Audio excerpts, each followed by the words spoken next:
Good evening, everyone. I have 5:58, so we wait just 2 more minutes and then we'll begin.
All right, my clock says 6 o'clock, so I'm going to begin and people will catch up as we go along.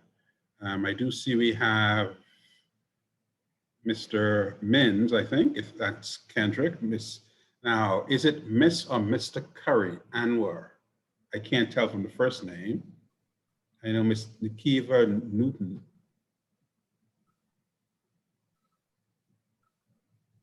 Yes, sir, I'm here. Yes, sir. For one second, I didn't have my AirPods in. Okay, so it is Miss Curry.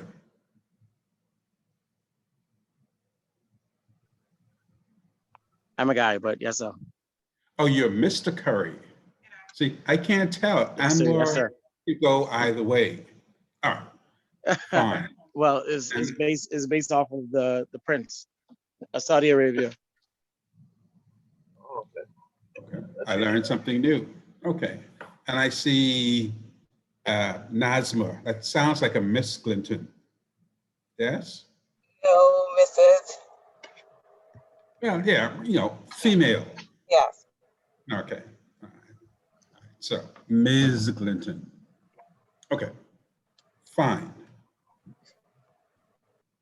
Last time, we began very briefly looking at what we're going to cover this semester. This is an introductory course to macroeconomics. Covers the next 7 weeks, 6.5 weeks now. And it lays the foundation of all of the discussions that you will have going forward both in this class, if you continue on with other economic classes, like microeconomics, or even if you do some of your other business courses. It's good to have this foundation. That's why macro is required for everybody, whether you're doing the degree or you're doing the certificate. It's a good foundational course. Right? So what we want to do for this course is lay the foundation of what we call our economic way of thinking. Right? Our common sense with the rules that all of us can apply equally. So let me make sure I get everything set up. I'm assuming you can see my screen. If you can't, please, now's the time to shout. Right. Everybody should know by now that's me. In terms of syllabus, classes, Mondays and Wednesdays, 6 to 9, homeworks. We won't have any homework this week. We'll have our first homework next week. Your exam, midterm exam, I haven't decided on the date as yet. I'll let you know in a couple of weeks' time, but it's going to be somewhere around the first week in June. Sorry, the end of May, beginning of June. Because the last class is June 14th, and I like that midterm exam to be relatively close to the end to cover as much as we can cover, so that you have just a very small amount of new work before your final exam. Final exam for this class is June 21st, a week after class ends. We talked about Zoom etiquette. I'm one of those persons who I really don't care what you do behind your screen, and it got nothing to do with me. I would ask, suggest, encourage you to keep it muted unless you're talking to your classmates or to myself. And that way, if something unexpected happens in your background, we're not forced to live in your house with you. Video is entirely optional. I know some people like to be seen. If that's the case, I'm happy to see you if you want to be seen. If you don't want to be seen because you're dragging around your work, your home clothes, you're in your bareback or something, keep that to yourself, please. Right. Eat and drink to your heart's content. Don't get drunk in my class, please. I'm not going to appreciate it. It's like I'm not going to find it funny. No. Okay. We're going to talk very quickly about what is economics, and that should take us the rest of today. We also talk about key principles of economics, the sort of the underpinning. So if we're talking building a foundation, then this is really where we begin digging the whatever that trench is that people dig around the house before they pour the whatever. I don't know nothing with construction. Talk about markets. And then our first big topic is supply, demand, and market equilibrium. Okay. Last class, we wanted to clearly define some of the terms that we're going to be using. And the first one, of course, is economics. And we said economics by the very precise definition that we're going to be working with, and the one that you should hold in your head going forward, is economics is the study of choices. Choices made by individuals, choices made by firms, choices made by the government when these actors are faced with scarcity. Economics is all about what we do when we are faced with scarcity. What kind of choices do we as individuals, companies, and the government make when faced with scarcity? And we're defining scarcity as a situation in which there are limited resources and unlimited wants. Scarcity is a situation in which there are limited resources but unlimited wants, which means that we have to choose, we have to prioritize. Right? Because if we allocate resources to one activity, we cannot allocate those same resources to something else. So economics is a study of choices when we're faced with scarcity. How do we prioritize? And macroeconomics is study of the nation's economy as a whole. So then macroeconomics is a study of choices for the economy as a whole when we know there are always scarce resources in any economy. There's never enough of resources. There's never an unlimited amount of resources for any economy to work with, no matter how rich the economy is. So macroeconomics is how we make those choices when those choices are going to affect the economy as a whole. So we look at how individual choices affect the economy as a whole, how choices made by businesses affect the economy as a whole, and very specifically, how choices made by government or politicians, how they affect the economy as a whole. So we're going to be interested in this class about how these choices affect our entire economy. Okay. We laid out for any economic cost, wherever you're going to do it, it only boils down to answering three very key fundamental questions of economics. What to produce? What goods and services do we produce? How do we produce those goods and services? And who is going to consume those goods and services?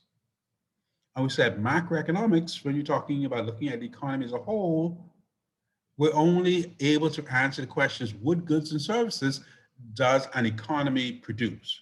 Can an economy produce? How does an economy choose which goods and services to produce? How it prioritizes use of its resources to produce those goods and services.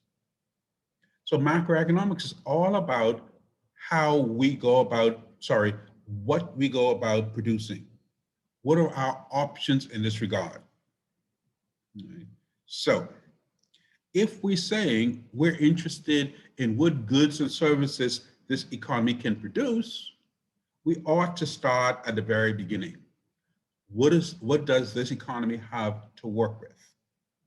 Right? If you can talk about what you can produce, it really depends on what resources you have available to you. Right? And that's where we start. If we're going to try and understand what goods and services we can produce, we need to first wrap our minds around what we call the factors of production, or the resources that we have available to work with. And there are 5 key factors of production that we're going to focus our attention on. Again, we're building that foundation for further analysis. The first is what we call natural resources. Natural resources, really easy to understand. These are things that we found there. We didn't create this. Things created by acts of nature and used to produce goods and services. Things created by acts of nature are used to produce goods and services. We put examples on here: land, mineral deposits, oil, gas, coal, sun, sand, sea, but you can stretch this on any kind of natural material that was produced, that we met laying around here, and we are in turn using that to produce goods and services. Let's say, for example, we have a pine forest in most of our islands. And I had an opportunity recently to go visit Exuma. Don't ask me where it's done in Exuma, but anyway. And once you get outside of whatever that settlement is, that tiny little city, you end up in bush. And they have, those palm, thatch palm growing in the bush. And I know, because, somebody told me this, some classes, some semesters back, that they use those things eventually to make straw work. And they walk me through the process, and I'll walk you through, because I think I have it in one of our examples. The point is, this is just palms growing out in the bush. It's a natural resource, and in fact, people turn that into something that they can sell. All right, so natural resources, things created by acts of nature, are used to produce goods and services. Labor. Labor is described very specifically as human effort, both the sweaty kind, physical labor, and also the mental kind. It is human effort, both physical and mental, which is in turn used to produce goods and services. So labor is human effort and is in turn used to produce goods and services. Physical capital is man-made machinery. I'm using man in the colloquial term because it could be made by a woman. Human-made, which sounds very awkward. It's a man-made object, and that object is in turn used to produce goods and services. Right? We shorthand it as plant, equipment, and machinery, but it's really anything that is made by man and is in turn used to produce goods and services. Human capital is knowledge and skills that we as workers acquire through education and experience. And that knowledge and skills is then applied to produce goods and services. So human capital is knowledge and skills acquired through education and experience, and in turn is used to produce goods and services. And finally, entrepreneurship is the middleman, the effort used to coordinate the production and sale of goods and services. Entrepreneurship, or an entrepreneur brings the resources entrepreneur brings with them the ability to match buyers and sellers, those who are producing and those who are consuming, so that I don't have to go to some dirty farm to pick up vegetables. I could go to a supermarket. I don't have to go watch somebody actually kill a pig or a cow, because otherwise I'll never eat it. I like my cow nicely packaged in the supermarket with a label on it. But maybe that's just me.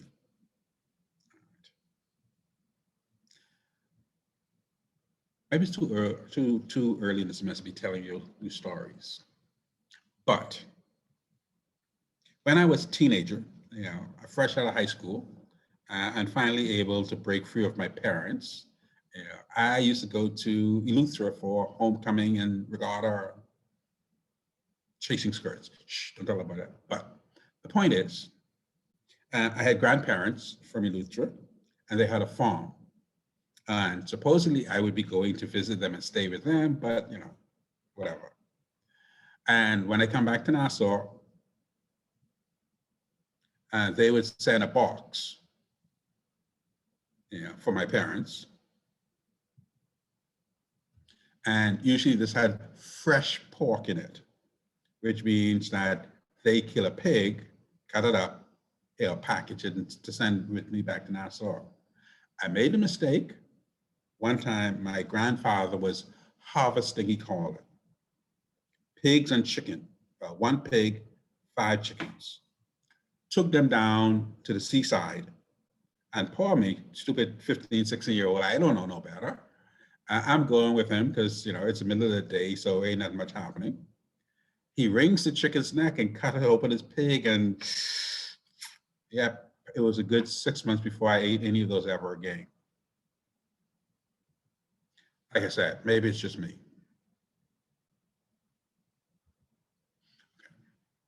Now, once we've determined what resources are available in any given economy, that then allows us to evaluate what goods and services we can produce with these resources. So let's say you are a China up until recently. Right? You have 1 billion people, mostly uneducated, mostly untrained, right? But you got a lot of them. Relatively little capital to work with. So what do? You go into producing industries that require a lot of labor, but relatively little capital. So you go into small scale manufacturing, textile producing. Similarly with some places like India, similarly like a lot of the, say, African countries, sub-Saharan African countries. In our own region, this was the case in Mexico, in Jamaica, where they had a significant textile industry for the same reason, when you have lots of people, relatively little capital, but you have lots of labor. So you make do with what you have. Let's say you're somebody like Canada, relatively little people, but lots of capital, but you have lots of trees. So what do? You go into the lumber business. You're Saudi Arabia, you have lots of useless sand, relatively few people, but you got oil. So you go into the oil business. So once you're able to, first of all, you need to recognize what resources you have available in your economy, because that is going to speak very clearly, or ought to speak very clearly, to what you can produce. Now, once you've done that, then you said, okay, how can I produce what I'm going to produce in the most efficient manner possible? How do I optimize that production? How do I make sure I'm not wasting these resources? And that's where we come to what is called the production possibilities curve. And our definition of the PPC, or the production possibilities curve, you may see it on the internet or in other readings of production possibilities frontier, but it's the same thing. Right? It's a simplified illustration of all combination of feasible production given the resources that we have available to work with. So it says, okay, we're looking at the economy and we simplify it as much as possible without losing the essence of what we're trying to do. Right? So to do that, we take an economy and let's say we put two types of production, one on the x-axis, one on the y-axis. Right?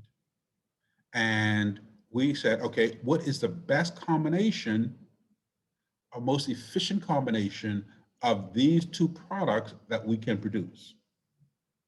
And we believe that anywhere, any combination of goods of X and Y, whatever these two goods are, that we're able to produce in the most efficient manner possible is a good situation to be in.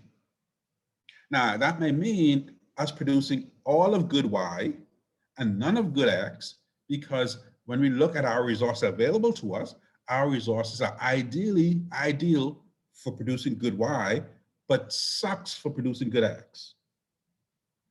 Right? So we focus our attention on producing all of good Y and none of good X. The reverse may also be true. If when we look at our resources that are available for us to work with, we realize that we have the resources that are ideal, perfect for producing good X, but it's terrible for producing good Y. So we should focus our attention on producing good X. But of course, most economies are somewhere in the middle. Right? So what you're looking for then is all you're looking for with your resources that I want to know how can I most efficiently produce some combination of X and Y. And as long as I'm producing that efficiently, I would be what we call on our PPC, on that curve. Right. So point on the PPC, we're doing good. We're doing the best we can possibly do. It's called points of efficiency. Right. That is, it's a combination of goods X and Y that can be produced utilizing all our resources with zero wastages, zero wastage. Right. And it's important for us to understand efficiency is not just doing something good, it's doing it the best that you can possibly do. No matter if there's any possibility of doing it better, then you go and do it better. Right? So if we're saying, I don't know, I think last time I was talking about farming and fishing, all right? If those are the two industries that we're focusing our attention on in our economy, because we have some nice water so we can do some fishing, but we have great sunshine and sea so we can have some tourism, I say farming, tourism and fisheries, right? So we said, okay, fine. Whatever we have that is ideally suited for, I forgot what I said, farming and fishing, we'll bring tourism in a second, all right? Clearly, if I have a boat, great for fishing, totally useless for farming. Right. If I have a nice plot of land with some good soil, great for farming, don't help me at all in the fishing industry. So what we want to do is make sure that the resources that we have allocated for farming is ideally suited for farming, and those resources allocated to fishing is ideally suited for fishing. But that's only the first step in when we're talking about efficiency. So efficiency is not only that our resources are utilized in the most efficient manner possible, but there's no wastage. Right? There is no use for a product or service that is not pointed in the direction it ought to be pointed in. So points on the PPC are points of efficiency. You can't do any better than points on the PPC. Given the resources that are available to you in your economy, getting to the PPC, is as good as you can get.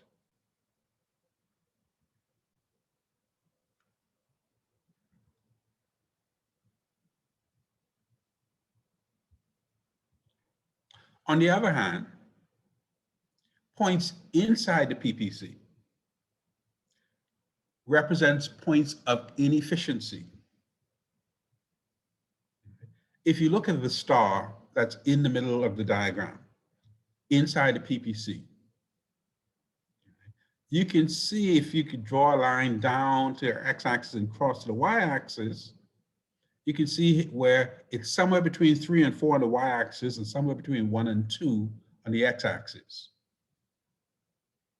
And it is possible, if you move ahead in a 45-degree angle, you can have more of y and more of x.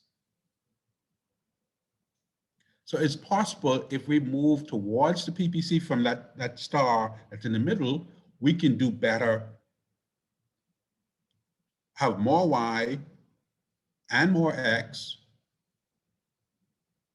we would be better off. So points inside the PPC is a combination of goods that is being produced in an inefficient manner. You're not doing as good as you could do. Now, it could be for a number of reasons. Right? There may be some wastage. Yeah, it is possible that you're not using your resources in the best way possible. So there may be some wastage. So there may be some mismanagement of resources. You have people who really don't know what they're doing trying to run your business. There may be misuse, negligence, or heaven forbid, even criminality.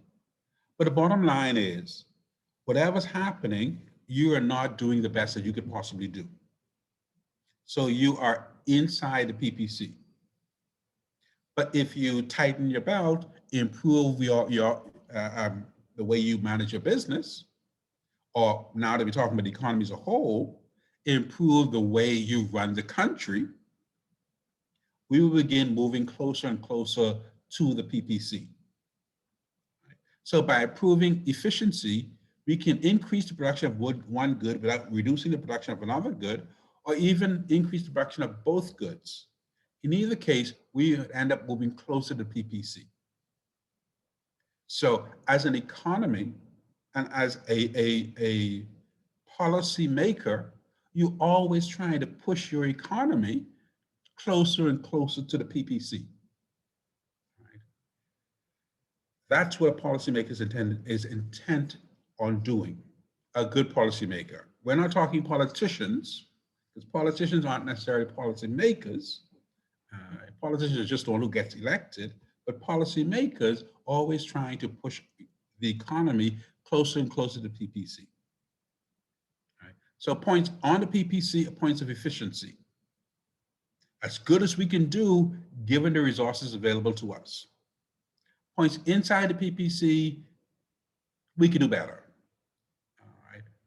Whether we're reducing the wastage, improving our management, improving our use of these resources, getting rid of the negligence, firing criminals, we can do better. What about points outside the PPC? Those 3 stars all the way outside. We said generally points outside the PPC are not feasible given the resources of our economy. If we only had to rely on the savings of Bahamians sitting in bank accounts, will we have enough resources to build an Atlantis or Bahama or both? Yeah. The answer is clearly no. All right.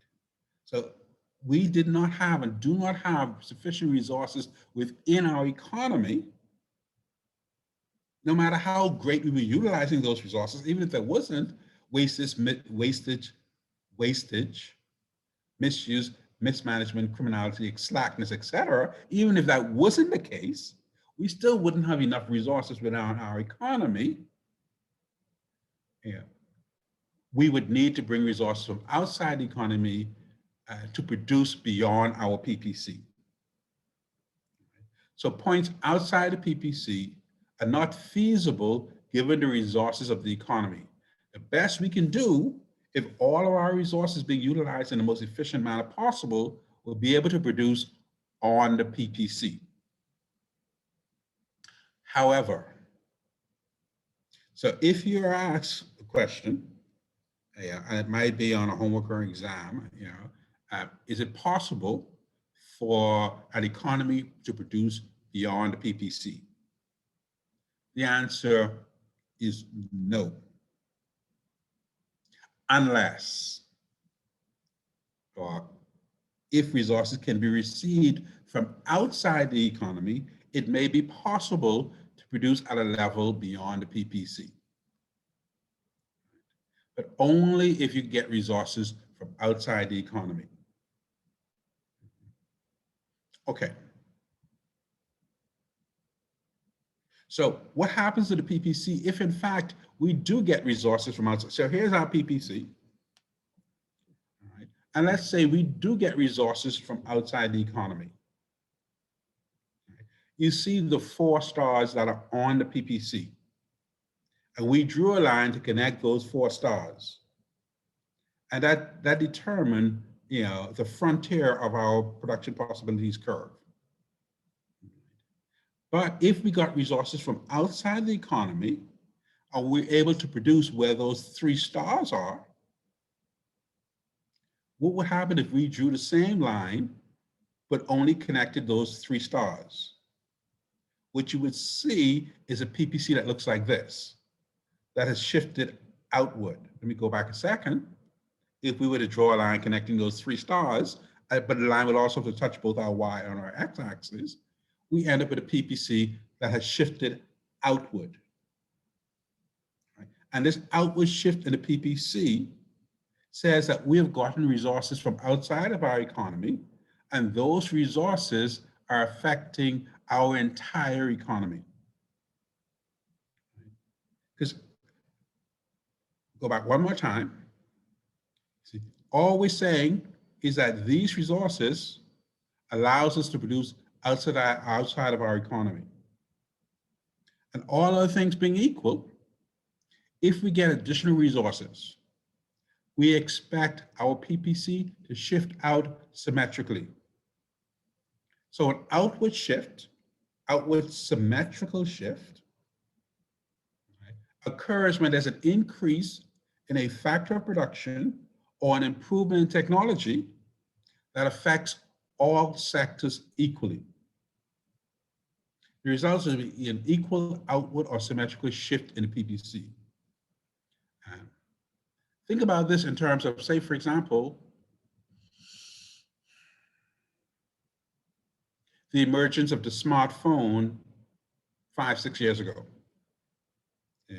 I don't know if you guys recall, maybe less than 10 years ago, most of us was walking around with the Nokia brick. Right? What people call it? Bubbler. That's it. Right. And you couldn't get the internet, of course, because no. But you can make phone calls, so you can send texts. Now we have this new technology that is applicable to every aspect of our economy.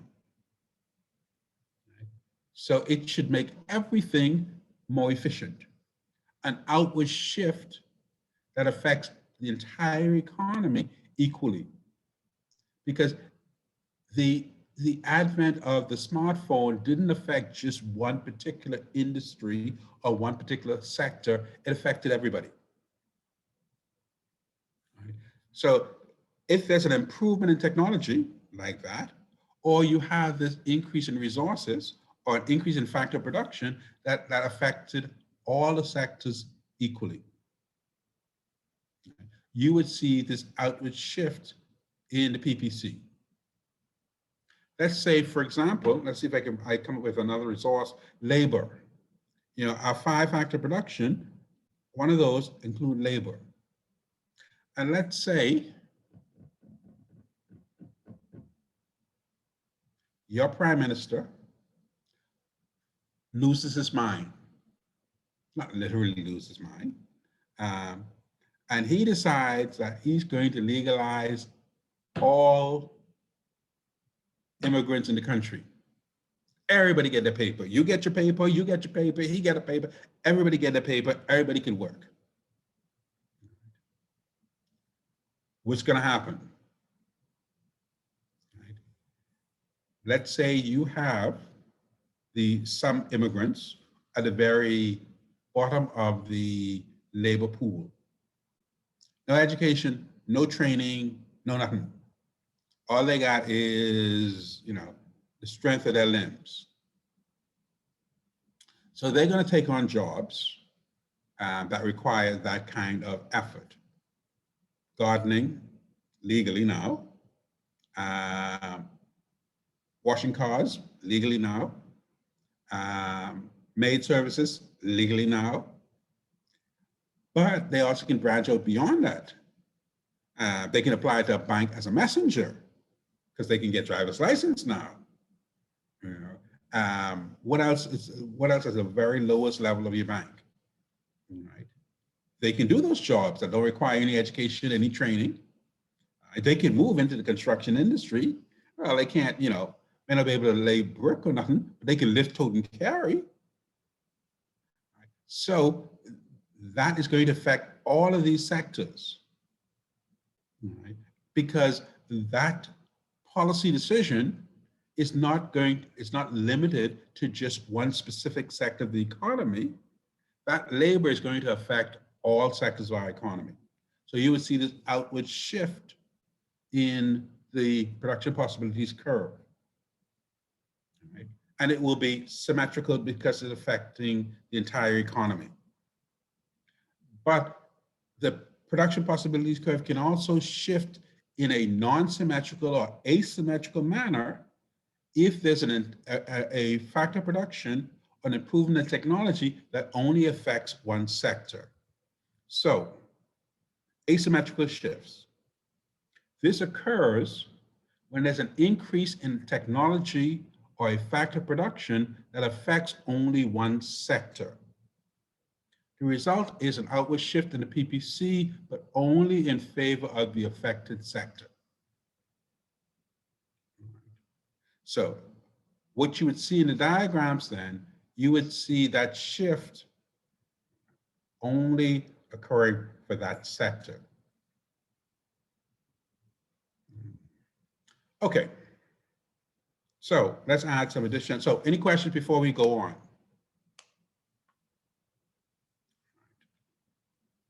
Anybody who was not here last time but wants to, you know, make some intervention now before we move on? No? Okay, good. Right. We want now to, again,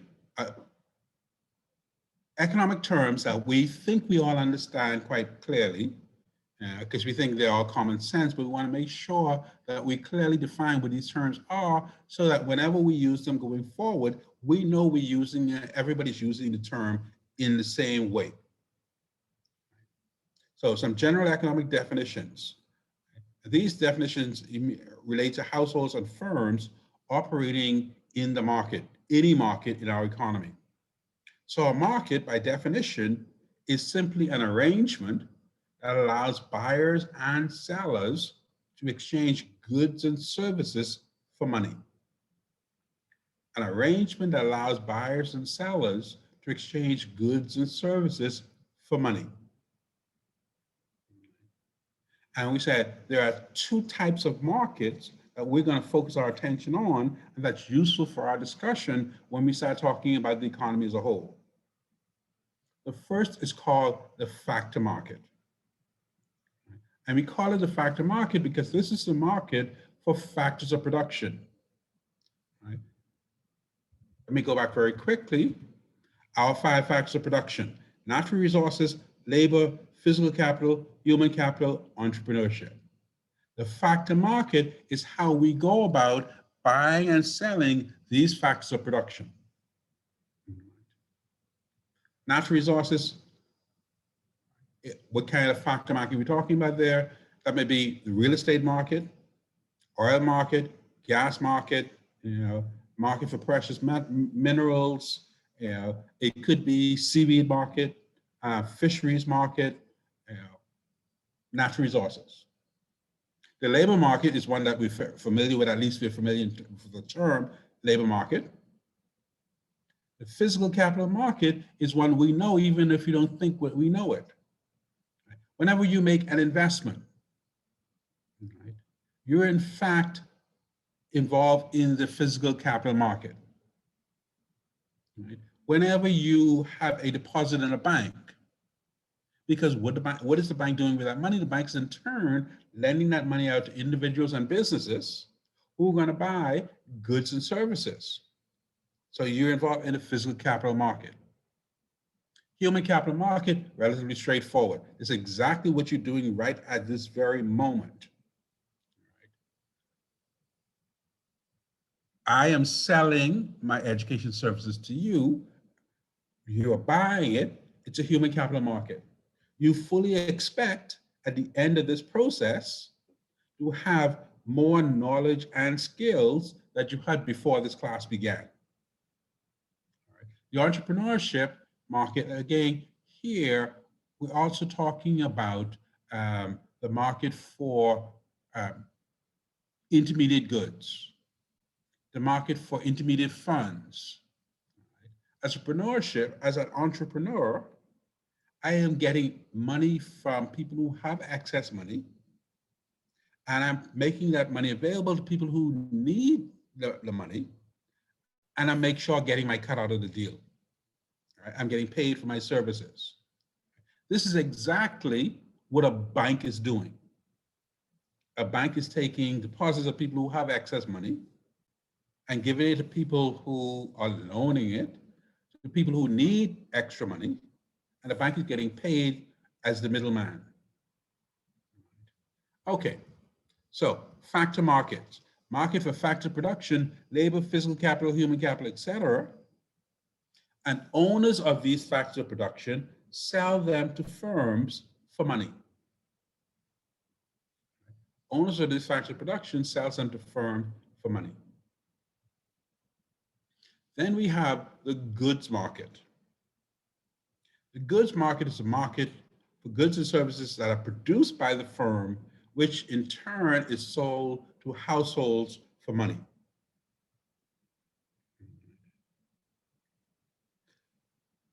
We sell factor production to firms in a factor market. Firms use those factor production to produce goods and services, which they in turn sell to households in the goods market. And I'll see if we come later today. If not, it'll be first thing next class. We will actually look at how this operates in a simplified economy. Okay, continuing our definitions. We already decided that we know macroeconomics is a study of the nation's economy as a whole. But we want to expand that to understand why we're focusing so much attention on the macroeconomics. Why would we study in the first place? Well, to begin with, we certainly want to understand how a national economy operates. Right? And we want to understand the factors or the variables that control the macroeconomy. Because too often, we as individuals, and not just Bahamians, we think we know more than we actually know. Oh, I know my country. I've been living here all my life. I know exactly how it works. Yeah, right.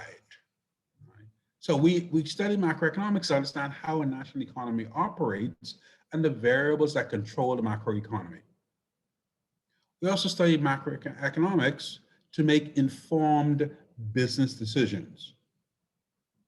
An informed business decision is deciding whether I am going to start a new business, open up a new industry. That certainly would depend on what's happening in the country. In addition, macroeconomics allows us to understand the grand debates over economic policy. So, economics studies the nation's economy as a whole, and we want to study macroeconomics because we want to understand how the economy operates. We want to be able to make firm business decisions or understand how these business decisions are made. And when we have politicians and economists and whomever like getting up on their hind legs and bleating about the economy, we want to be able to understand and to be able to tell them, listen, you don't know crap what you're talking about. So we want to be able to understand the grand debates over economic policy. The second big type of economics, we won't study in this class, but if you go on, you certainly will cover it. It's called microeconomics. If macro is from the Greek word, actually from Latin meaning large, micro meaning small. All right. Microeconomics then is the study of the choices, same thing made by individuals, firms, and government, except microeconomics is focused on how those choices affect individual markets for goods and services. Macroeconomics looks at how those choices affect the economy as a whole. Microeconomics looks at how those choices affect individual markets. And just for completion, we study macroeconomics because we want to know how individual markets operate, how they work. We want to be able to make personal and managerial decisions. Now, a personal and managerial decision is very different from a business decision. Managerial decision would be, okay, do I start a new line in my store? Do I stock a new product or service? Do I withdraw some items from my shelf? Do I raise my price? Do I lower my price? That's a managerial decision, a personal managerial decision. In addition, microeconomics allows us to evaluate the merits of public policies. Right? So microeconomics allows us to dig into the policies that the government is implementing and how those policies affect specific markets.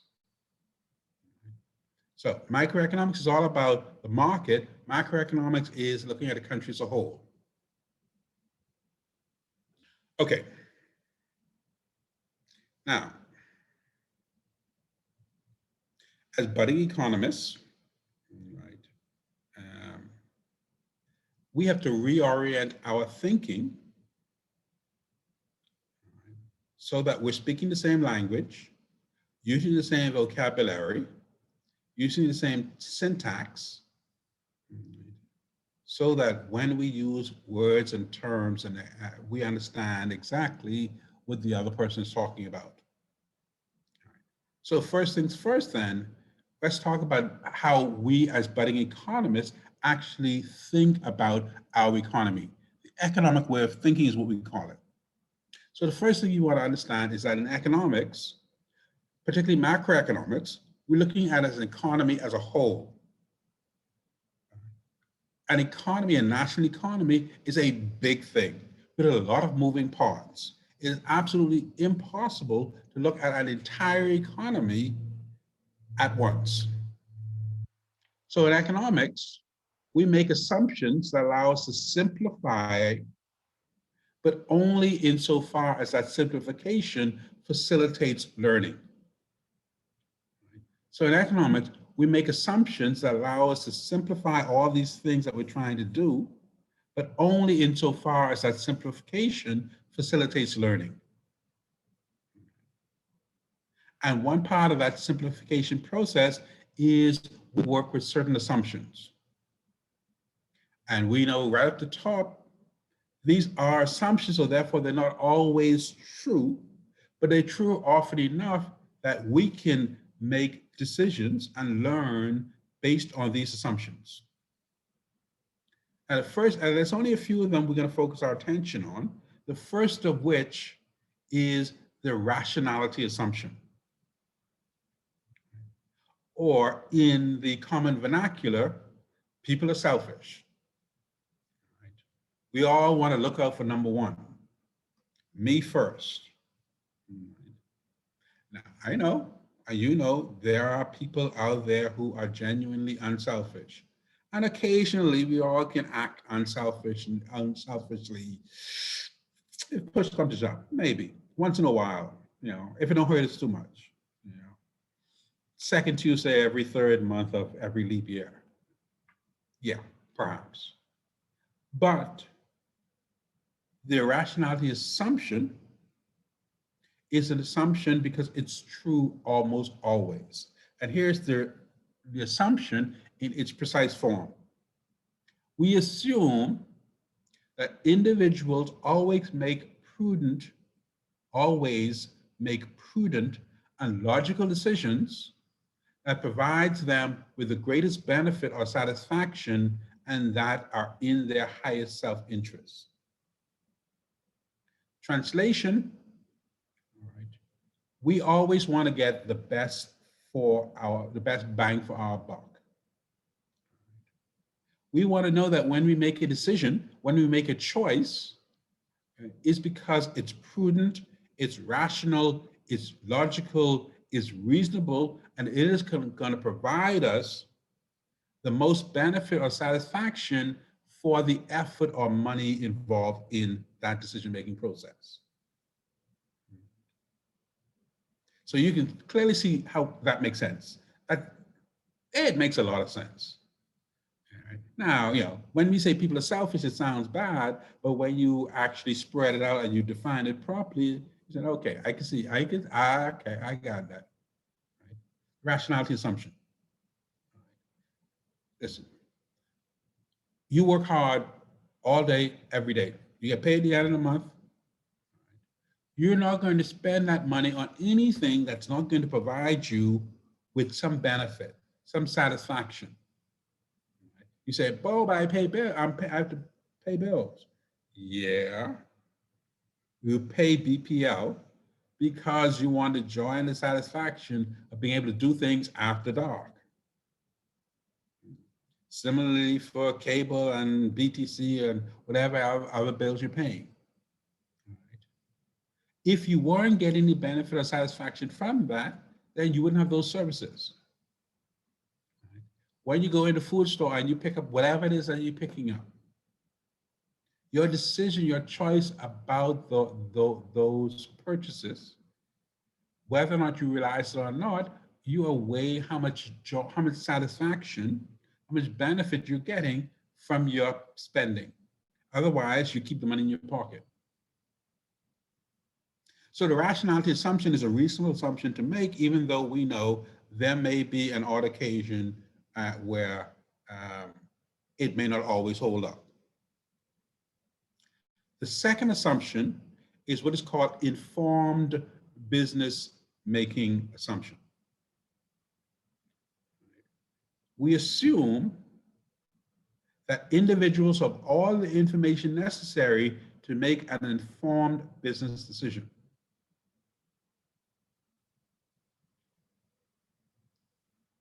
Okay, let's see, for the ladies in the audience,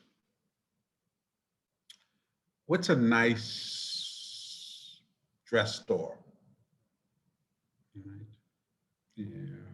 Let's say, looking at, what's that place on Thompson, not Thompson Boulevard? Coles of 17 Nassau. Coles of Nassau. So, Coles let's of say Nassau. Kohl's expensive, What? but it's a really good store. Coles of Nassau, Parliament Street. Man, They you have can women's even say clothes. Bath and Body. You say Bath and Body Works too. You know, they always in there. Fine, but okay. Or John Bull. Okay, Yeah. John Bull. Okay, all good stores. Okay, but you know, let's go to my 7-inch shop, for example, because I got something in the back of my head. I'm thinking, okay, so you have a wedding coming up. This only applies to women. This applies to guys because we throw on whatever we got, you know, and go. Unless we're the groom, which is a different story. You know, women buy wedding dresses, but men rent the tuxedo.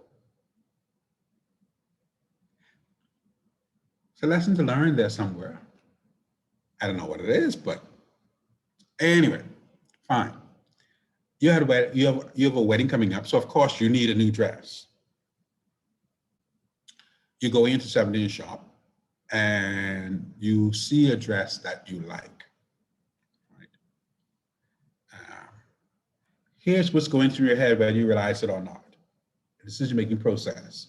One, do I have enough money for the dress?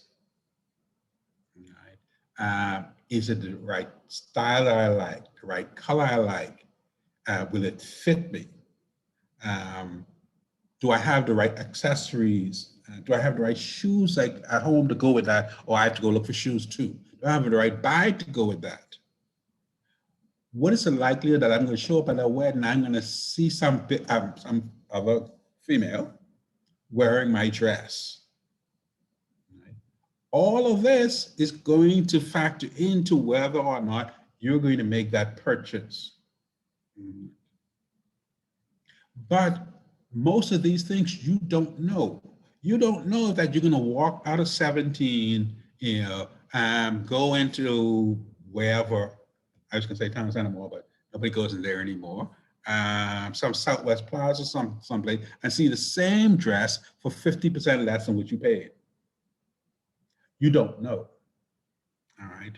You don't know that someone's going to show up in your dress. But you have to make that decision anyway. And that applies not just to a simple purchase of a dress in this case, but almost any decision we would ever have to make. We can never have all the information that is out there before we make the decision. If we waited to have all the information we could possibly have, we would never decide on anything. So since we have to make a decision anyway, we assume that whatever information we have is sufficient to make a good decision. Right? That the information we have is sufficient to inform us in our decision-making process. Clearly, you can see why it's an assumption, because you can never have all the information, but you have to decide. You have to make a choice. You have to make a purchase. Then we have the assumption, which is called ceteris paribus. It's a Latin phrase. Ceteris paribus. You see some people mispronounce it as ceteris paribus. I'm not going to get involved in people's pronunciation. Right? Ceteris paribus. It's a Latin clause, and if you want to loosely translate it, it means holding all else constant or all other things being equal. Holding all else constant or all other things being equal.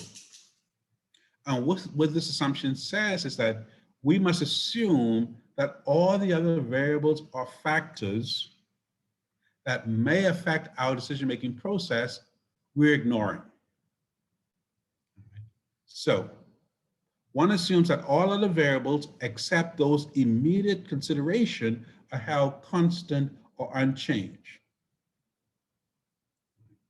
So let's go back to our dress example, our wedding dress example, not wedding dress, because they're not the ones standing in the wedding, our example of a dress for a wedding. All right.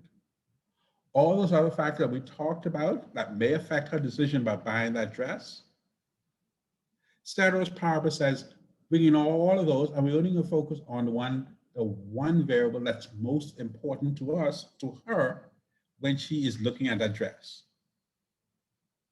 Right? If her biggest issue in looking at this dress is, boy, that look good. That dress look good, that look good on me. I can look good in that dress. When I walk through that door, I can outshine the bride. Right? If that's the most important thing to her, not the price, not any accessories, not anything else, if that's the most important variable to her, ceteris paribus is saying she is basically going to ignore all those other variables as being non-factors in her decision-making process. Now, one thing we have to say is true in most decisions, the primary variable tends to be price. Same dress example, that dress is perfect for her. Perfect style, perfect color. The sales lady swear up and down, it's the one unique dress on the island that look like that. She can do everything for her, but she look at that price tag and that hurt her down to her very soul. But she just happened to have brought her man along with her. So she have access to not just her money, but she have access to his money too. Or really, she have access to his money, so she really don't have to touch her money. Ignore everything else, only the price becomes the issue.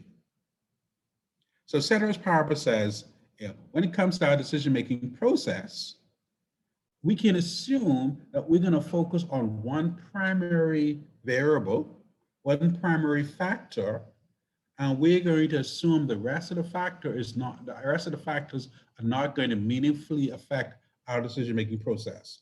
We're going to hold all of the factors constant. That's what the ceteris paribus assumption says.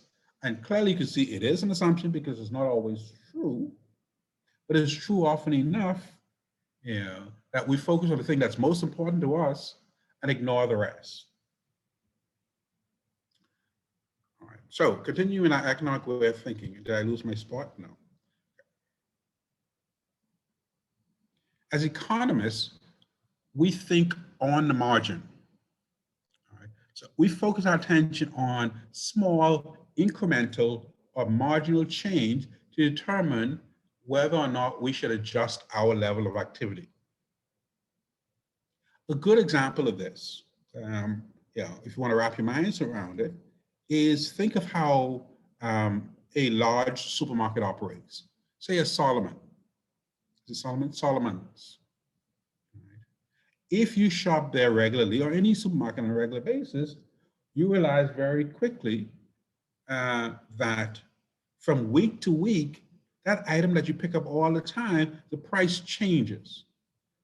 I usually by a penny or two, one way or the other.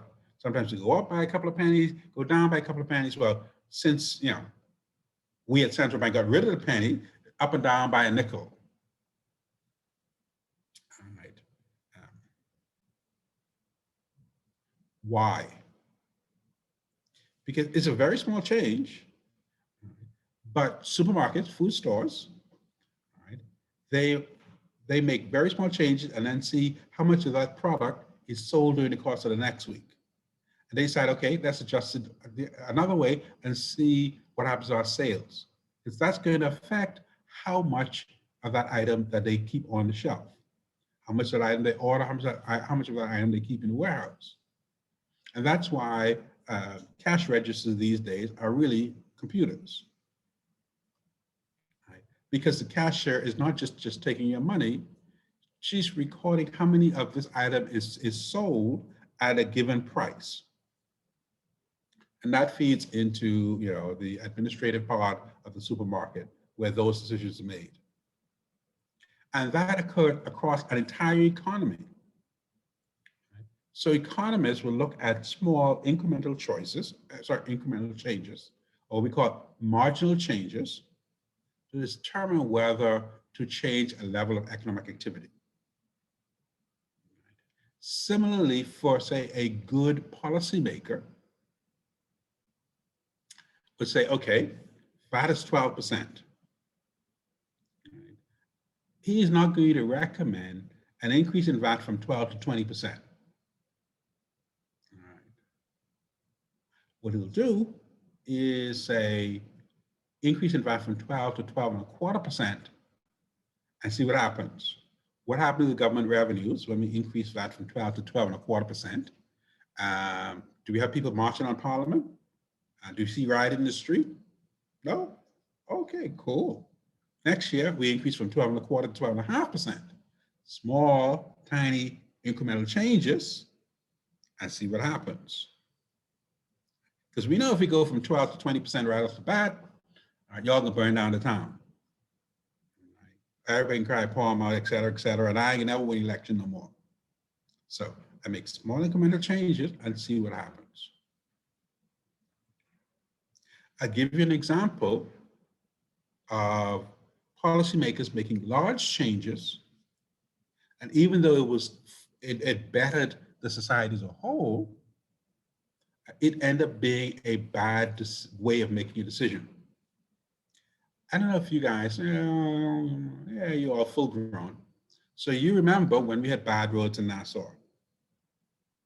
And under the Ingram administration, they decided they were going to embark on this major road project. Tear up all the roads, people can't get nowhere, traffic all over the place, dusty, dirty, whatever. A huge change, right, in basically the entire road structure of New Providence. New JFK Drive, what's that big road? Robinson Road going two-way, and they put islands in the middle of the road. Prince Charles Drive now got 15 lanes. You know, some roads, Market Street going one way, and then they turn the next way. Blue Hill Road going one way, and they turn the next way. All over the place. Now, 15 years later, almost 20 years later, we take it for granted that we have these beautiful roads, nice thoroughfares, it's all good. And we forget the fact that the uproar that occurred at that time, and in fact, Mr. Ingram and his administration, FNM at the time, they lost the next election because of this. Because the opposition was able to effectively remind people how bad it was, because of the road works. The change was too large, too quickly. Someone should have urged the government at the time, instead of making these wholesale changes, just do one road at a time, right? One thoroughfare at a time, so people can still get around without this major disruption. Okay. And lastly, I've been throwing the term variables around. And a variable is just simply any factor that we take into consideration in the decision-making process is called a variable. Excuse me. That's all we're saying. Any factor that we take into consideration in the decision-making process is what we call a variable. All right. So I certainly urge you to go back and read through the definitions again, refer to them. These are all in your class notes, in your workbook that you should have gotten from school by now. It's entirely up to you. All right. So, we're building the foundation of our economic analysis, which we will take over probably second half of the semester. We will focus a lot of our attention on using all these foundational elements that we're building now. When you're talking about the foundation for economic thinking, right, you have to begin with what is called the key economic principles. Right? These economic principles are central to economic theory. Right? So we're going to take them one by one and make sure that we have a thorough understanding of them and can apply them and see how we've been using them all along, we just didn't know what they were. The first is called the principle of opportunity cost, also known, AKA, the next best choice. So the principle says the opportunity cost of something is what you sacrifice to get it. Now, we want to be clear here. The opportunity cost for something is not just any alternative. So the opportunity cost to you of being here for the next 3 hours or 2.5 hours is not having a fight with your spouse. The opportunity cost of being here is what you most rather have been doing with your time if you weren't sitting in front of your laptop. If you'd rather have been sleeping, then that's what you sacrifice to be here. All right? If you'd rather be sitting on your porch smoking a cigar, okay, maybe I smoke a cigar, maybe that's just me, but that's what you sacrifice to be here. Right? So that's the opportunity cost to you of being here. The opportunity cost is what you sacrifice, what you most have rather have been doing if you're not doing what you're doing. And if we're talking about a purchase of goods and services, right, when you spend money on a specific product, the opportunity cost of that product is what you most rather have been doing with that money if you didn't spend the money on that product. So economics is all about making choices and sacrifices. We knew this from the very beginning. Right? And opportunity cost incorporates the notion of sacrifice. No matter what we do, there is always a trade-off. We must trade off one thing for another because resources are limited and can be used in different ways.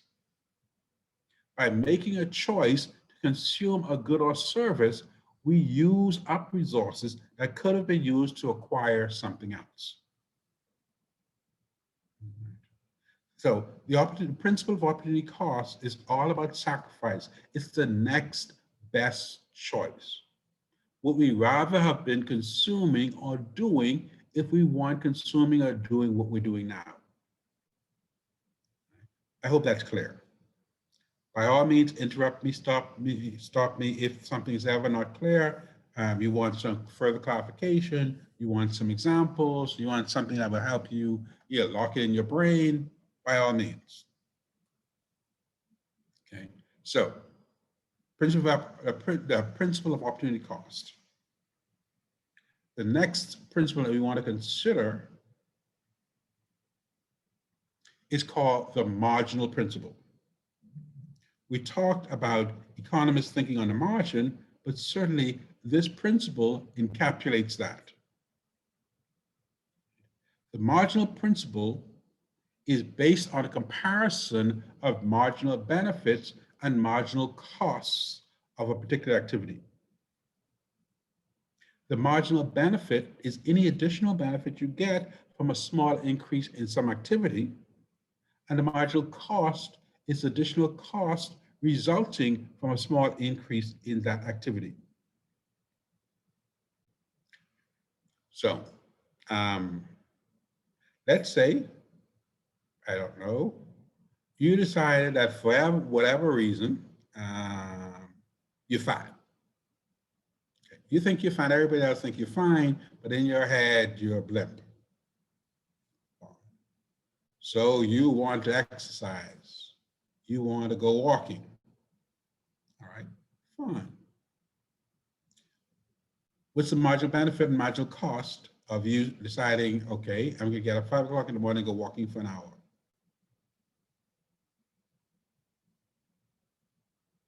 Anyone?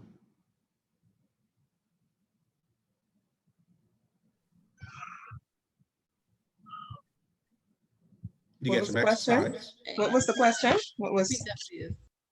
You decided, despite whatever anybody else say, that you need to lose some weight. So you got up at 5 o'clock in the morning to go walking.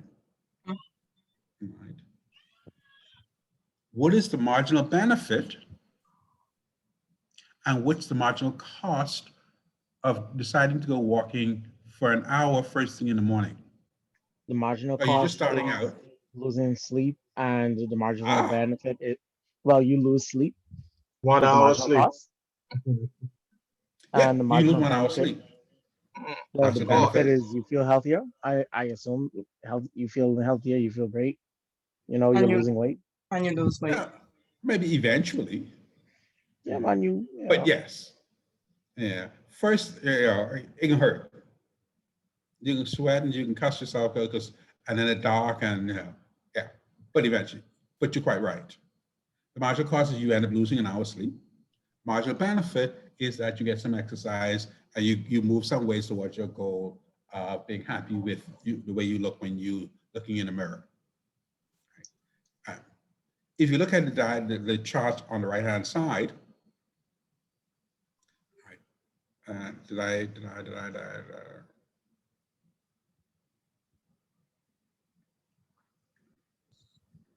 Okay. Here you have a service station, regular gas station, ordinary everyday gas station, and it usually closes at 8. That's it. But it's trying to decide whether it's going to stay open later. So as a service station is independently owned and operated, the owner gets to decide if they can stay open longer. So he has to look at the marginal benefit of staying open versus the marginal cost of staying open. Does that make sense? Yes. Yes, sir. So he normally closes at 8. So, but he's going to stay open. He's going to see from 8 to 9. So again, we're talking marginal. He's not going to decide all of a sudden, I used to close at 8, now I am going to stay open 24/7. Right. Let me see how this is going to go first. I start off in increments. I stay open from 8 to 9 now and see what happens. I find, or he finds, that he sells an additional $1,500 worth of gas and stuff in his convenience store. His marginal cost for staying open, obviously he needs to pay his people a little bit more. Right? The cashier pay a little bit more. The pump attendants, they get paid 1 more hour of work. Right? I don't know, I'm thinking, people get paid an hour now, like 75 cents an hour? No, it's more than that. 525. It feels like 75 cents though. Do you really think they pay them $5.75 an hour? I mean, it's Yeah. minimum wage, but you know, who's Yeah, enforcing this? they get paid about if not 200, 230. They probably get paid Yeah, about but there's only an extra hour now, so you know. All right. Oh, so you mean an fine. extra hour? They'll probably get about $7.50. No, that's I don't know. We're a good service station owner. We stick by the rules. Okay. Right? So we can pay them $5.75 an hour. Mhm. In total, let's say his additional cost for staying open that extra hour is $200. He made $1,500. He's in gas and convenience store stuff, but it cost him $200. Does he stay open?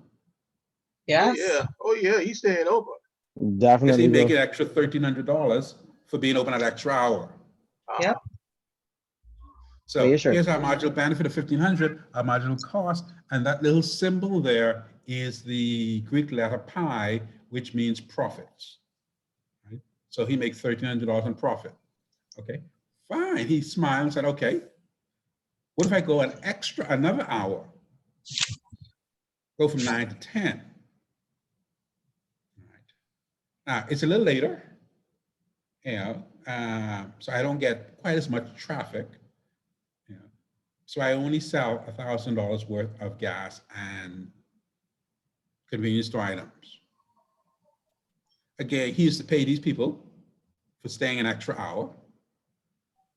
So in essence, now his costs have gone up to $250 for that extra hour.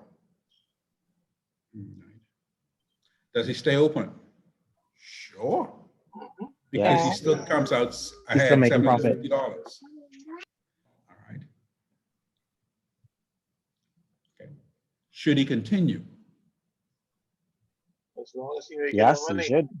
As long as He he should once making he that money, sees he that gonna stay that open. marginal benefit. Okay. Yeah. So let's go to, okay. So he's going to say, okay, fine. I'll go from 10 to 11.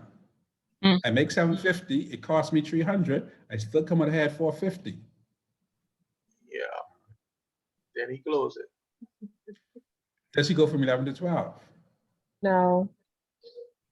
It depends. It depends on where his mentality is, because he would have seen that he would have made a considerable amount of income between 8 and say 11. Okay. When he start balancing off, he may say, okay, does Okay. this benefit me? let me rephrase that. All right. We know he's going to stay open until 11 for sure, right? Because he has a positive profit.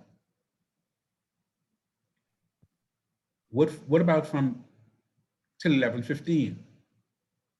Do you think he's still making money? You sure? 11:15. Okay, See, yeah, he's here's the breaking thing. even. Only when he gets to midnight do we see that he's not making any money at all. So all we know is somewhere between 11 o'clock and midnight, his profits falls to zero. Can you see that? Because Yes, we Yes. know, he knows that by the time he gets to midnight, when he starts balance at midnight, he see, I ain't got nothing. Don't make no sense. So somewhere between 11 o'clock and midnight, it gets to zero. So maybe he should go until he gets that last dollar. And that's where he stops. 11:30. It might be 11:30, might be 11:45, might be 11:50, might be 11:59. We know it can't be 12 o'clock, because 12 o'clock is too late. Mhm. So here, each of us have our own perspective on how late we think he should open, or whether or not he's being greedy or whatever, or cutting his losses. And this is why, we want to make sure that we're able to look at this in the same way. And this is where the principle comes in. So let me go down to the next slide. You'll see what I'm talking about. Same guy. All right. So the marginal principle says one should increase the level of activity as long as the marginal benefit exceeds the marginal cost. And we've seen that so far, right? All the way up to 11 o'clock. And once you reduce the level of activity, as long as the marginal cost exceeds its marginal benefit. So we know for sure he's not going to be open till 2. Yes.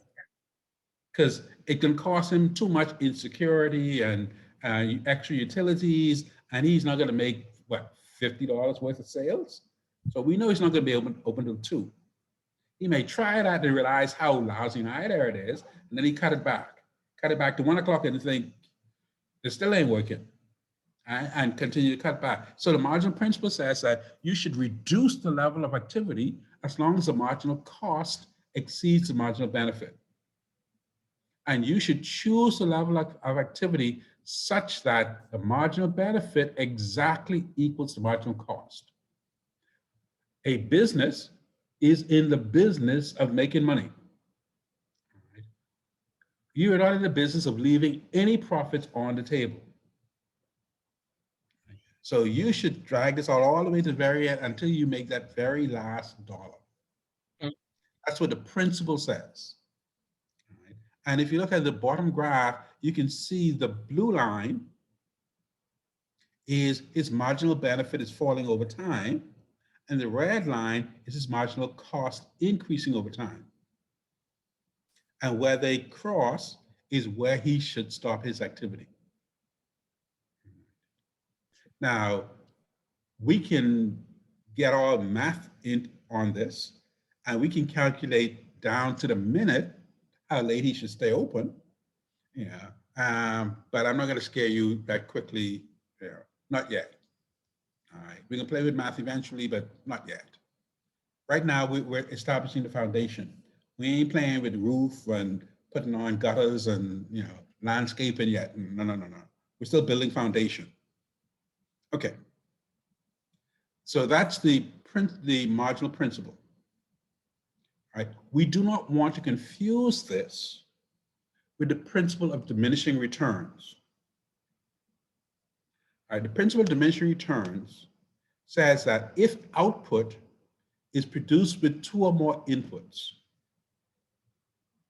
if output is produced with 2 or more inputs, and we increase one input while holding the other inputs fixed, then beyond some point, called the point of diminishing returns, output will increase at a decreasing rate. All right, we absolutely positively need an example if we're going to work with this. Mhm. English. Okay, let's say you have some space in your backyard, and you decide you're going to do some planting, not planting as in plantain. You can do some planting, say some pigeon peas. So you have let's say you have a little quarter acre. Right? You ain't living in the center of Nassau, so you got a little space in the back, quarter acre, right? And you plant pigeon peas all over that quarter acre, right? You put on your little manure, you water it regularly, peas spring up. You having a good time. So much peas, you can't even eat it all. You freeze some, you give it to your mom, you give it to your sister, your cousin, you feel good about everybody. Peas. So, what you can do next year? Next year, you decide, you know what? I'm gonna plant twice as much pigeon peas because I had such a good time last year. Same plot of land, same amount of sunshine, water going on this plot of land. But if you plant twice as much pigeon peas, you expect to have more plants, correct? Yes. Yes, sir. So you definitely have more plants than the year before. But now you have so much peas, so much plants on this piece of land, they start crowding out each other, right? Competing for sunshine, competing for water, competing for fertilizer, right? So that you don't get as much yield per plant as you did with your first planting last year. So your output still increased, right? Your input is the seeds and the water. So your input stays the same, your output increased, but not as fast as it would otherwise have done. Third season come along, you plant even more pigeon peas on the same quarter acre. Right. What is the input that is held fixed, unchanged in all this process? The land, right? Exactly. You're still working with the same quarter acre land, right? So at some point, right, you're gonna have so much pigeon peas trying to grow on this land that your output, which will always go up now, it's increasing, but it's increasing at a decreasing rate. Right? Your trees are crowding each other to the point where, half the plant is not producing because it can't get enough sunshine. Okay, so Mr. So Demerit, sure. Mhm. I like to use numbers. I'm sorry, but I like numbers too. I'm a okay, numbers so guy. I know love numbers. I am too, but I don't buy them. But that's another story for another day. But so you're saying Numbers is life. that Anyway, that's go true. ahead. But so to sum it all up, you're saying that if this is an initial project, right? The fix would be the land. If you start off Yes. with 100 plants, Mhm. that's the increase. You say next Right. year you want to start off with double that. However, due to inclement weather, dogs digging up your yard, instead of you going with an extra 100, at the end of the year you might end up with 50. So you might move from 200 to 150, and then the next year you might say you want another 100, but you might go down to like 25. Is that what you're trying to say? Like, and No, you no, end no, up no, no, again. no, no, no, no, no, no. See, the whole dog or any of these other variables, they can occur during any year. Okay. So there's no guarantee that they're going to occur or not occur. So we can effectively ignore them because they're not going to have an impact on our decision-making process. Mhm. I'm sorry? No, I'm listening. Okay, so you decide that you're going to plant 100 plants on this piece of property. All right. You put them in nice, neat rows. They all have space to grow and spread out. All right. And they're yielding. Let's say they're yielding 100 bushels. All right. 100 plants, 100 bushels. Each plant yielding a bushel. All right. Now, next year, you plant an additional 100 plants. So now you have 200 plants, but they're not quite as optimally spaced as your first year set. All right. So now your yield from all the plants is only 80 bushels, or 1/8 of a bushel per plant, because they're competing more with their neighbors than they would before.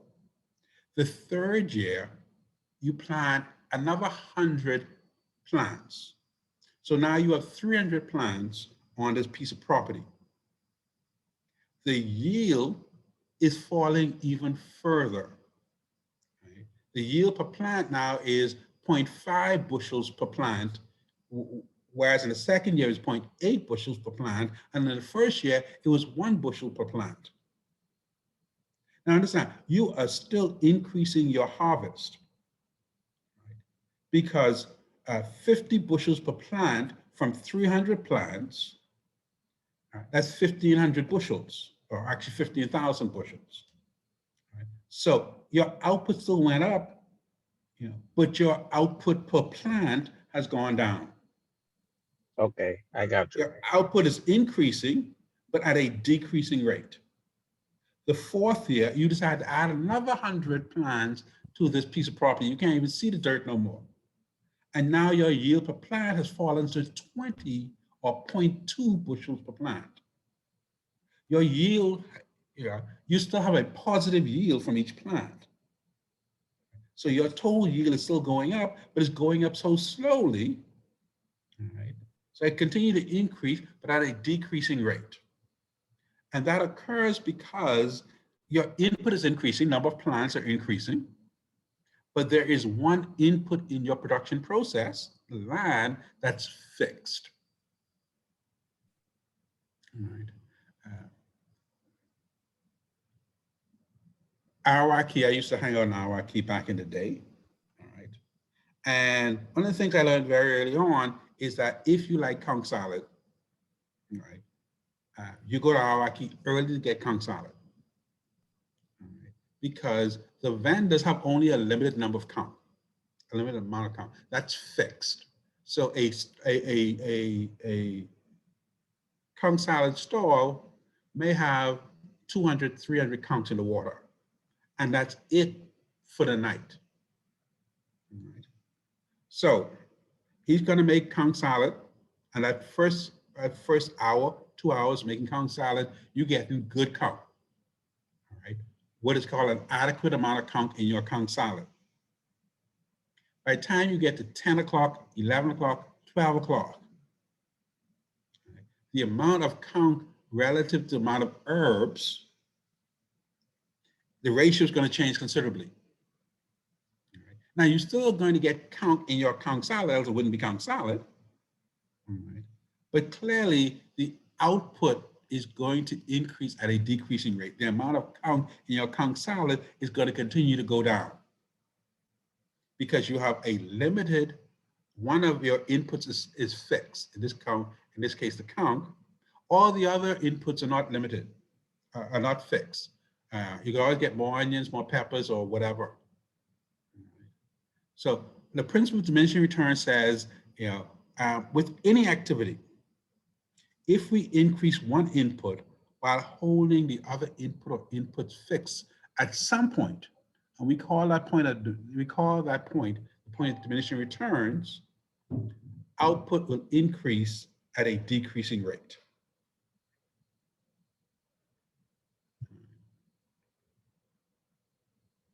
Okay. Then we want to look at what is called the principle of externality. And we also refer to this as called the spillover principle.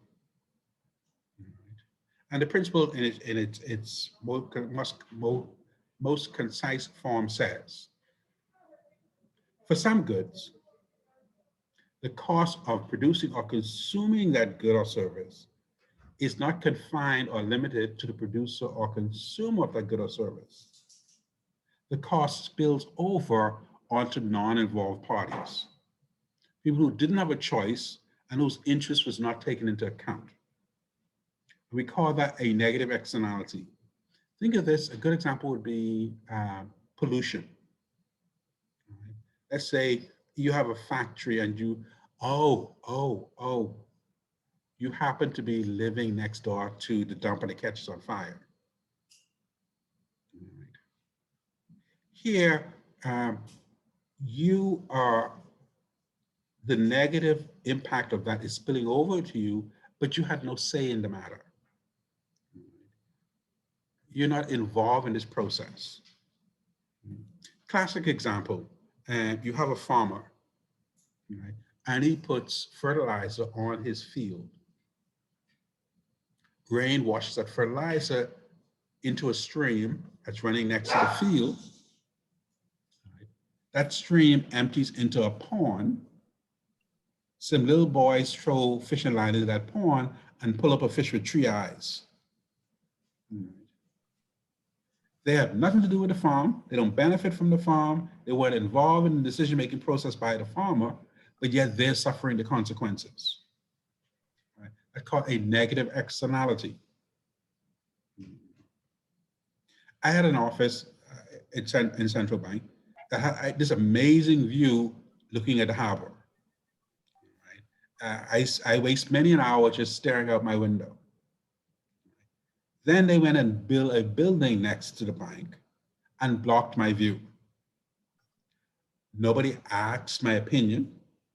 Nobody offered me any explanation.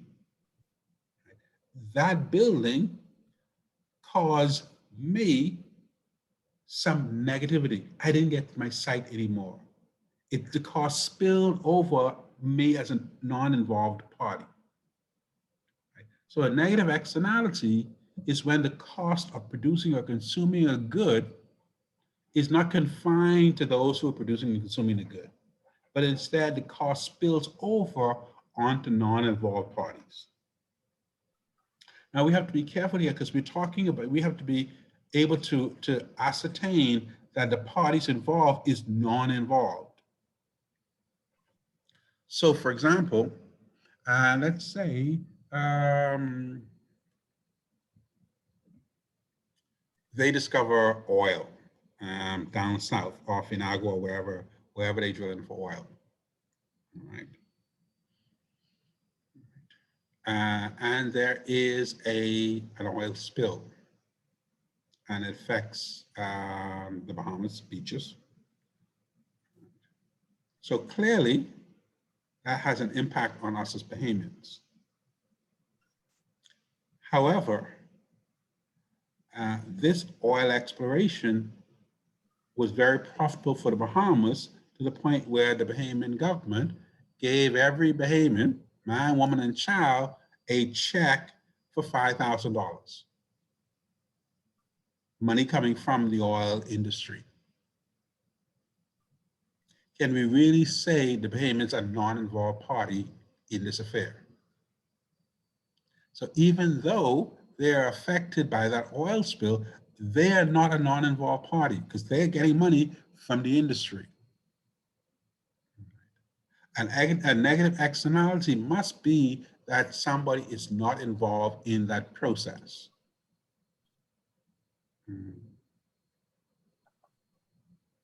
Questions? On the other hand, a positive externality, for some goods, the benefit of producing or consuming the good or service are not confined to the producer and or consumer of that good or service. The benefit spills over onto non-involved parties who did not have a choice and whose interest was not taken into account. So, my godchild, a girl, loved to death. She's now a full-grown woman now. Was off in school. Thank God she's finished. You know, got a husband to take care of her now, off my hands. Point is, she was always, and I stress the word always, calling up her sweet godfather for a little 200 here, a little 500 there. You know, because, poor student, comes back home with a brand new spanking degree, making money, helping people. All right.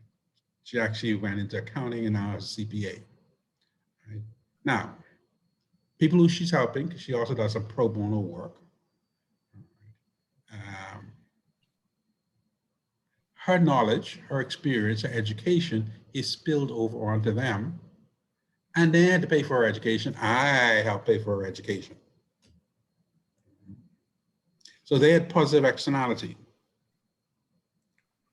So if you look at our examples, pollution, negative externality, high-rise building that blocks your view, negative externality, a medical breakthrough, somebody find a cure for cancer.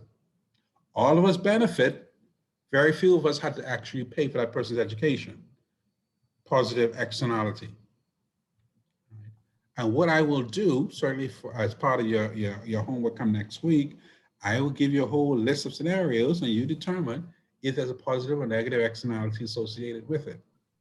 So let's say I said,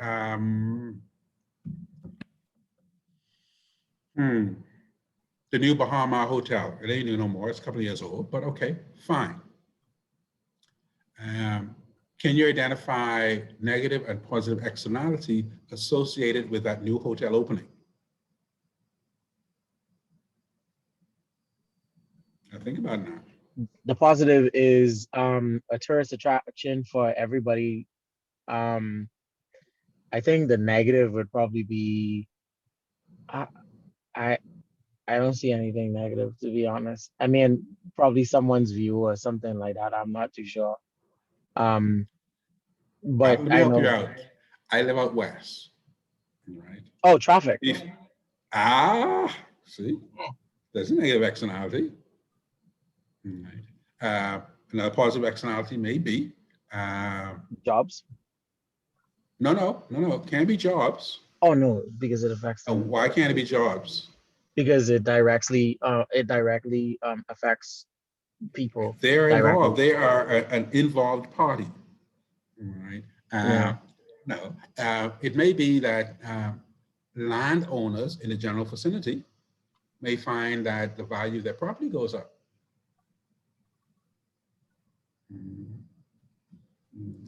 Yeah, So you gotta spend when some we time begin, with this. sorry? Gotta spend some time with this. It's all like this Yes. part can get tricky. This is thinking your way through.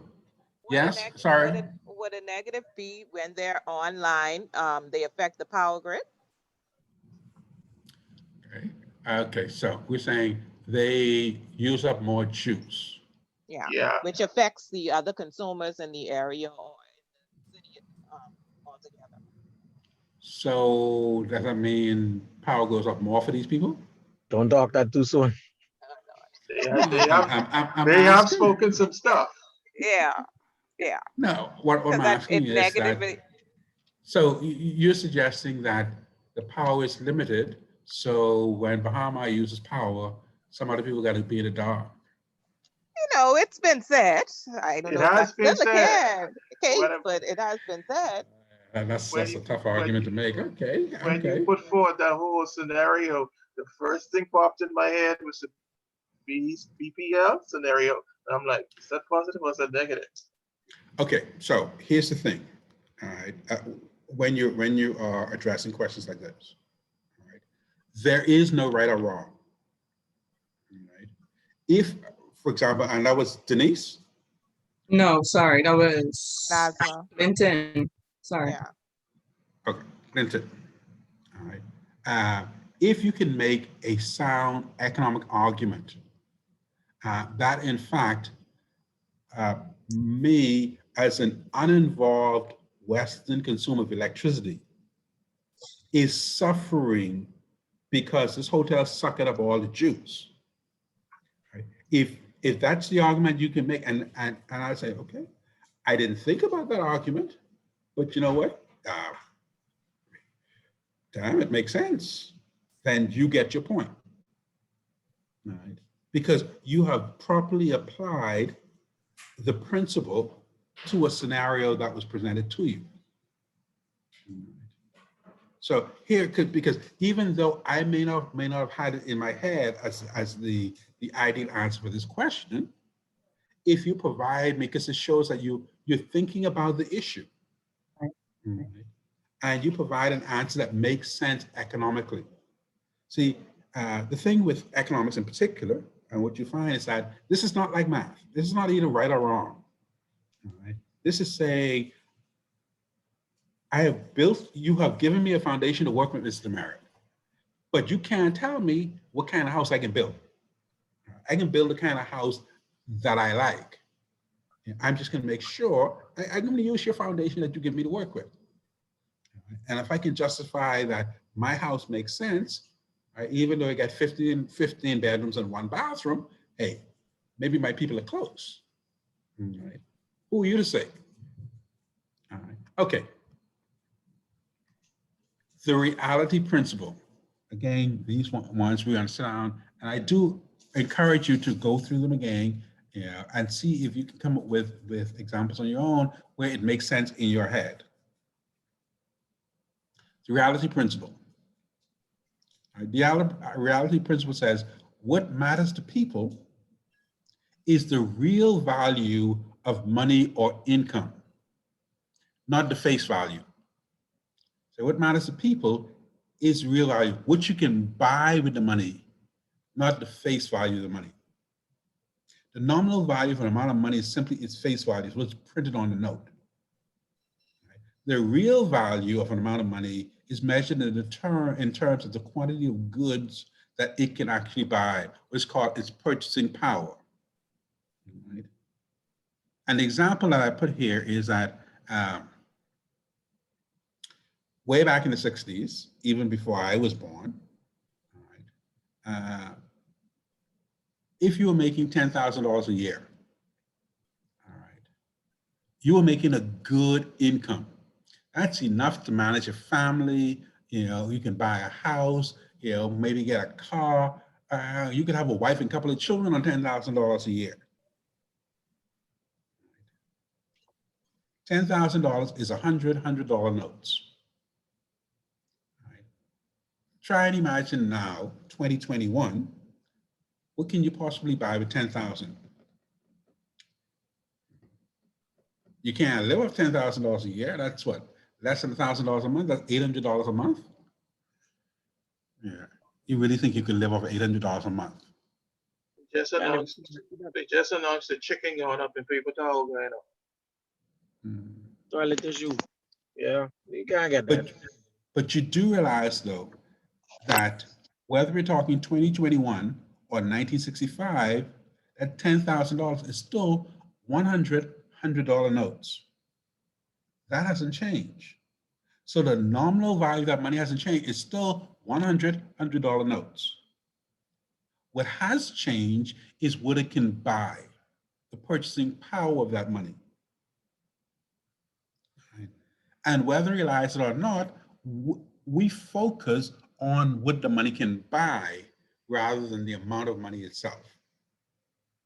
You don't believe me? Let's say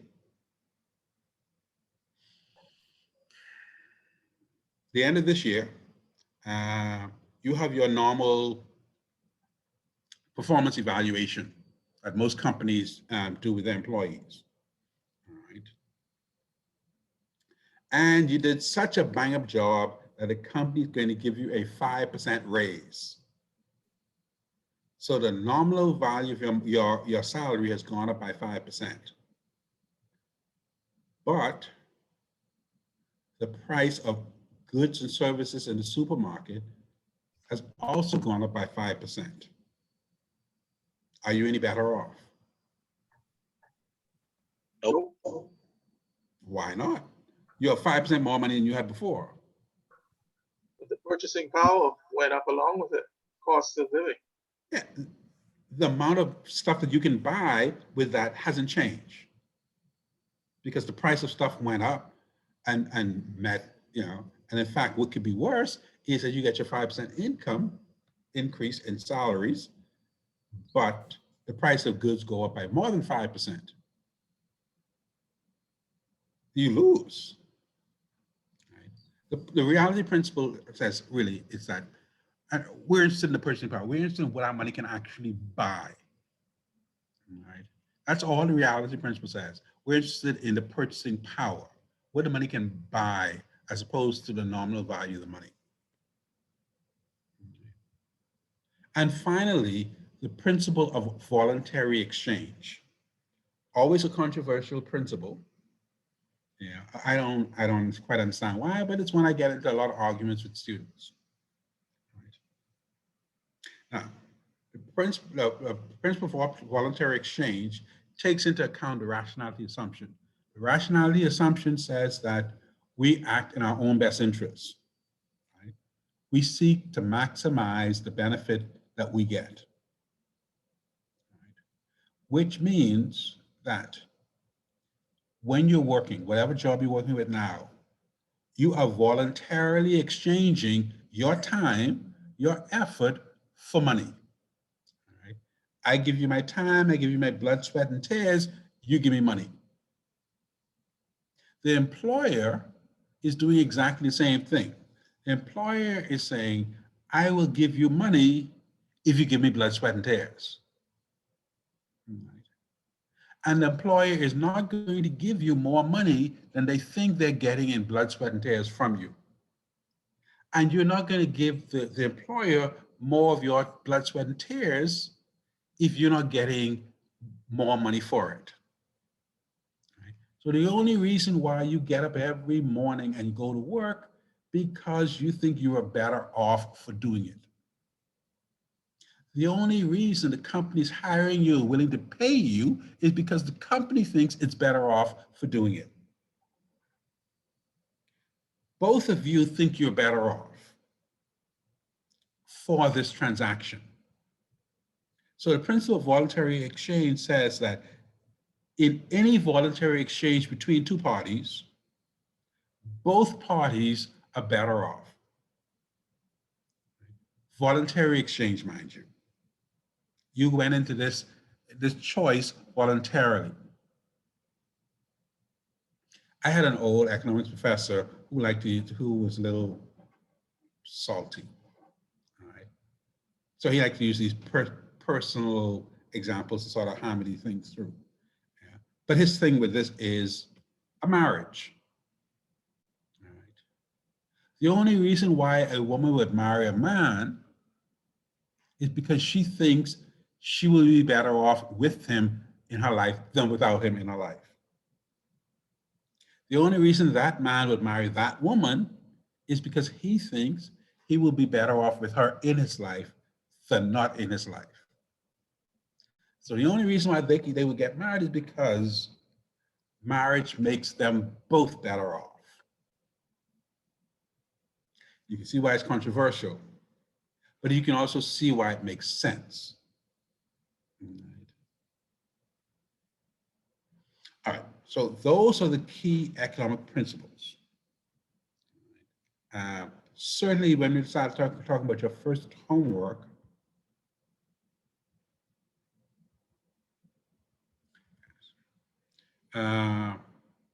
it's 8 o'clock already? No, man, that can't be right. Yes, sir. Just getting warmed up. Okay. Your first homework will focus on the key economic principles, and it will focus on the production possibilities curve. I will write it up this weekend, and I want to give it to you on Monday, but I guess I'll stick to my original plan and wait all until Wednesday. It also means that you will need to continue reading to keep this fresh in your mind. Okay, so we have previously defined these markets, these general economic definitions, and we wanted to expand those definitions. So, because here we said we've defined a market and we've broken it into factor market and goods market. Other terms that we're going to use, and I come across quite frequently, we talked about a firm. and we're going to need to talk about households. We'll be very clear in our definitions of both of those terms so that we don't resort to our own understanding in terms of what they mean to us directly and personally. So for our purposes, a household is an individual or group of individuals who live in the same housing unit.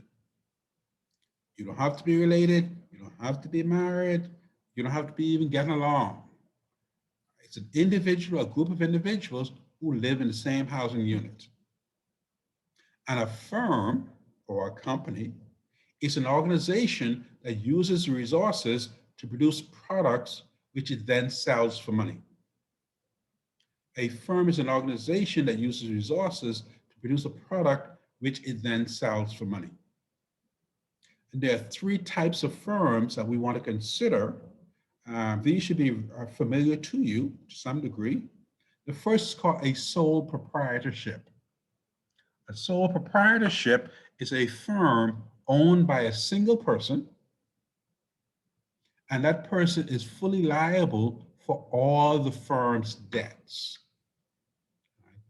Think of it as a typical mom and pop shop. All right.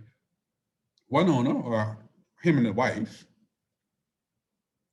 right, and whatever debts the store accumulates, they're responsible for. So sole proprietorship is a firm owned by a single person who is liable for all the firm's debts. A partnership, on the other hand, is a firm owned by two or more partners who are individually liable for the firm's debts. Each partner in a partnership is entirely liable for all the firm's debts in total. The debt, when it comes to its creditors, the debt is not split between, okay, one partner is responsible for this amount, next partner is that. No. Each partner is fully liable for all the firm's debts. That's why you very often hear about a marriage described as a partnership, because each person in the marriage is individually liable for the debts of the marriage.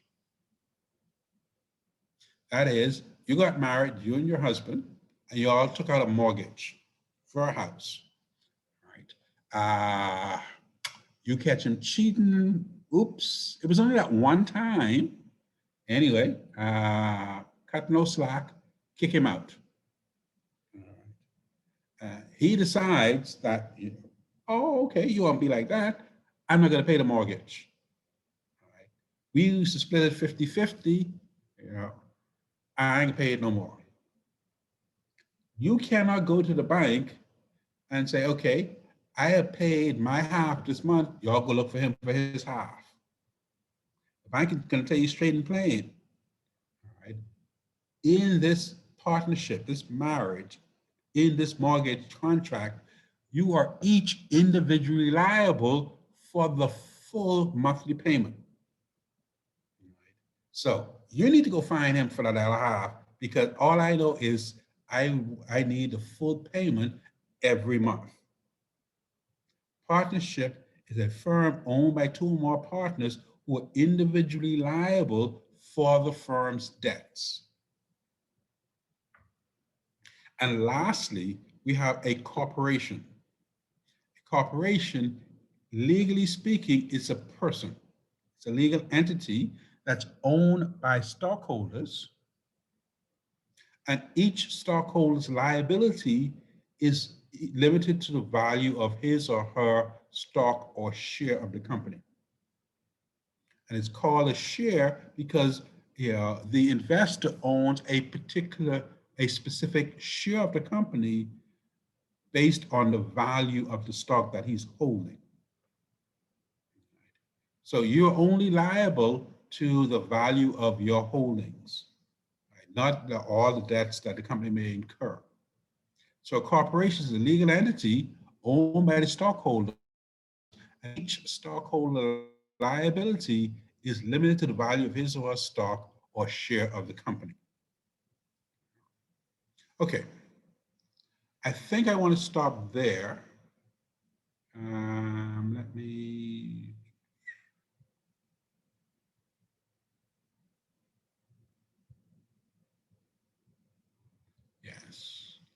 I want to mark my place.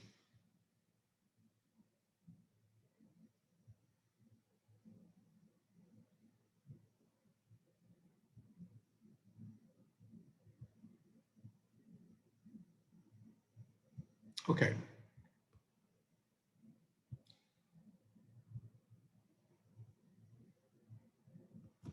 So I want to stop there this evening, and I will take any questions that you may have before we call it an evening about the material we covered or any other subject matter related to the course. No questions? Oh, good. I don't know if it's good, but I guess so. You have my email. So if you're too shy to speak up now, send me an email. You have my telephone number. Let me bring up my contacts again. So if you want to stick it in your phone now, because you forgot last Monday. That's me. My cell is 376-2928. My office is 302-2710. I almost always pick up my office number, my office phone. I almost never answer my cell phone. But if you send me a WhatsApp, I'll get back to you relatively quickly. Even if it's just to say, I'm busy, talk to me later. Okay, so if not, then thank you all very much. We'll call it an evening. What time is it? 7:59, 8 o'clock. Okay, so you get up early tonight. We'll fix that for next time. Thank you very much, everyone, and you have a good evening. You as well. Thank you. Good evening. Good night. Ace? Hey, why you gone? Good night. No, I'm still here today. I'm still here if you have a question. Hey, Kendrick, you were saying something to me?